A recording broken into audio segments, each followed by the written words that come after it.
Hello everyone, সবাই কেমন আছো? আশা করি সবাই খুব ভালো আছো। আমিও খুব ভালো আছি। আর দেখতেই পাচ্ছ আমি ভিডিওতে বকবক করছি। এখন আমি ভয়েস দিচ্ছি। তার কারণ তখন কিছু সাউন্ড ছিল আ যেগুলো খুব বাজে নয়েজ। তো তার জন্য আমি পরে আবার এখন ভয়েস ওভার দিচ্ছি। তো দেখতেই পাচ্ছ আমি আর বুনু রেডি হয়ে গেছি। আর রেডি হয়ে আমরা যাচ্ছি একটু বাজারে। আর সেদিন ছিল ভীষণ গরম, বাড়ি থেকে বেরোনো যাচ্ছিল না, এত সূর্যের তাপ। তাই বুনু আর আমি আ একদম বিকেলবেলা, বিকেল না প্রায় সন্ধ্যেই হয়ে যাচ্ছিল, ৬টার দিকে বেরিয়েছিলাম কিছু কাজের জন্য। আর আমি এখন আছি বাপের বাড়িতে। এখন ভয়েস ওভার দিচ্ছি, এখন আমি আছি শ্বশুরবাড়িতে। কিন্তু যখন ভিডিওটা করেছি তখন ছিলাম বাপের বাড়িতে। তো কিছু কাজ ছিল, এর জন্য আমি আর বুনু বেরিয়ে পড়েছি। আর এখানে রাস্তায় দাঁড়িয়ে আছি। আর রাস্তায় আমরা টোটোর জন্য দুজন মিলে ওয়েট করছিলাম। অনেকক্ষণ ওয়েট করার পরে তারপরে পেলাম আমরা একটা টোটো। আর বুনু আমাকে দেখাচ্ছিল, ও আমার ভিডিও দেখছিল সেটাই। তো টোটোয় আমরা উঠে গেছি। আর টোটোয় উঠে এত ভালো লাগছিল, ভীষণ হাওয়া দিচ্ছিল, মনে হয় যেন এখানেই বসে থাকি। দেখতে দেখতে চলে এসেছি আমরা বাজারে। আর বাজারে এখন একদম ভিড় কম, ভীষণ গরম। আর তার মধ্যে আমাদের ধূপগুড়িতে কিছু ঝামেলা ছিল, যার জন্য ১৪৪ ধারা এখনও আছে।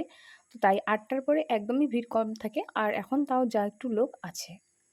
এরপর আমরা চলে এসেছি আমার যে কাজে বেরোনোর জন্য, মেইনলি চুল কাটতে। হ্যাঁ, দেখতেই পাচ্ছ আমি চুল কাটছি। প্রত্যেকটা মেয়েরই চুল ভীষণ পছন্দের, তার শখের জিনিস। আমারও একদম তাই, কোনো ব্যতিক্রম নেই। কিন্তু আমাকে কিছু রিজনের জন্য চুলটা কাটতেই হলো।